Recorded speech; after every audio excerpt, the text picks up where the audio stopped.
ஆண்டவர் இயேசு கிறிஸ்துவின் நாமத்தில் உங்கள் அனைவருக்கும் அன்பான வாழ்த்துக்கள்.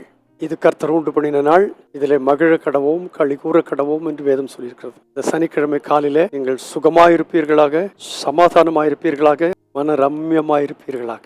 உலகமெல்லாம் ஆண்டுடைய பாடு மரணங்களை குறித்து சிந்தித்துக் கொண்டிருக்கிற நாட்கள். இன்றைக்கு 32ஆம் சங்கீதத்தின் ஒரு பகுதியை நான் உங்களுக்கு வாசிக்க விரும்புகிறேன். சங்கீத புஸ்தகத்தில் 150 அதிகாரங்கள் இருக்கிறது. 150 சங்கீதங்களிலே 73 சங்கீதங்களை தாவீது ராஜா எழுதினார். ராஜாவாயிருக்கும் போது, துரத்தப்படும் போது, கஷ்டப்படும் பொழுது, ராஜாவாகிறதுக்கு முன்னதாக என்று சொல்லி அவர் நிறைய சங்கீதங்கள் எழுதியிருக்கிறார். அதில் 32ஆம் சங்கீதத்தினுடைய முதல் வசனத்தை வாசித்தால், எவனுடைய மீறுதல் மன்னிக்கப்பட்டதோ, எவனுடைய பாவம் மூடப்பட்டதோ அவன் பாக்கியவான்.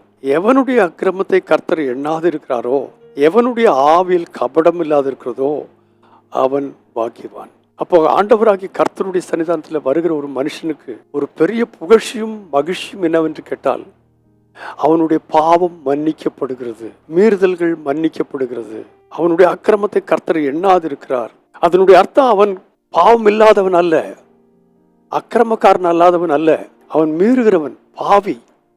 ஆனால் அவனுடைய பாவம் மன்னிக்கப்பட்டால் அவன் பாக்கியவானா இருப்பான். 5ஆம் வசனம் சொல்லியிருக்கு, அப்படிப்பட்டதான அக்கிரமத்தை உடையவன் அக்கிரமத்தை மறைக்காமல் என் பாவத்தை உமக்கு அறிவித்தேன், அறிக்கை எடுக்கிறான். 6ஆம் வசனம் சொல்லியிருக்கு, இதற்காக சகாயம் கிடைக்கும் காலத்தில் பக்தி உள்ளவன் அவனும் உம்மை நோக்கி விண்ணப்பம் செய்வான், அப்பொழுது மிகுந்த ஜலப்பிரவாகம் வந்தாலும் அது அவனை அணுகாது. எப்பேற்பட்ட ஜலப்பிரவாகம் வந்தாலும், எவனுடைய பாவம் மீறுதல் மன்னிக்கப்பட்டதோ, எவனுடைய பாவம் மூடப்பட்டதோ, பக்தி உள்ளவன் எவனும் கர்த்தரை நோக்கி விண்ணப்பம் செய்யும் போது மிகுந்த ஜலப்பிரவாகம் வந்தாலும் அது அவனை அணுகாது. ஏனென்று கேட்டால் 53ஆம் அதிகாரம் எஸ்ஐயாவில் சொல்லியிருக்கிறது, அவர் அசட்டை பண்ணப்பட்டார் என்றும் மனுஷரால் புறக்கணிக்கப்பட்டவரும் துக்கம் நிறைந்தவருமாய் காணப்பட்டார். மெய்யாகவே ஏன் அப்படி காணப்பட்டார்? நம்முடைய பாடுகளை அவர் ஏற்றுக்கொண்டு நம்முடைய துக்கங்களை சுமந்தார். நாமோ அவர் தேவனால் அடிபட்டு பாதிக்கப்பட்டு சிறுமைப்பட்டு போவார் என்று நினைத்தோம். ஆனால் அவர் அப்படி அல்ல.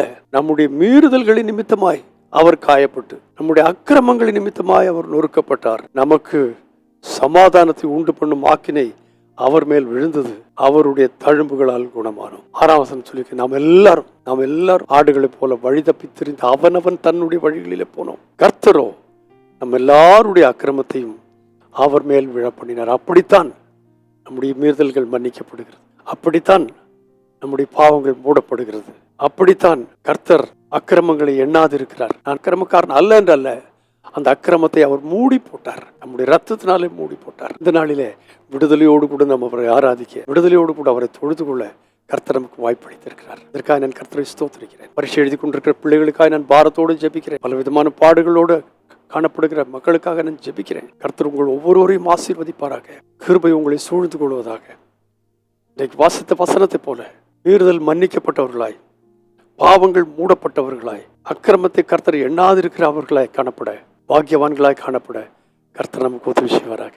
பரிசுத்த பிதாவே இயேசு கிறிஸ்துவின் நாமத்தினால இன்றைக்கு தந்த இந்த நல் வார்த்தைகளுக்காக உமக்கு நன்றி. நாங்கள் எல்லாரும் மீறுதல்கள் மன்னிக்கப்பட்டவர்களாய், பாவங்கள் மூடப்பட்டவர்களாய், சகாயம் கிடைக்கும் காலத்துல உம்மை நோக்கி விண்ணப்பம் பண்ணி மிகுந்த ஜலப்பிரவாகம் வந்தாலும் அதை எங்கள் அணுகாது என்கிறதான நிச்சயத்தோடு நாளை கடந்த சில எங்களுக்கு சகாயம் பண்ணும். உடைய பரிசுத்த நாமத்தை மைப்படுத்தும் இயேசு கிறிஸ்துவின் நாமத்தில் பிதாவே, ஆமென். 40 நாள் வேதாகமத்தை நிறைய பேர் வாசித்து வருகிறீர்கள்.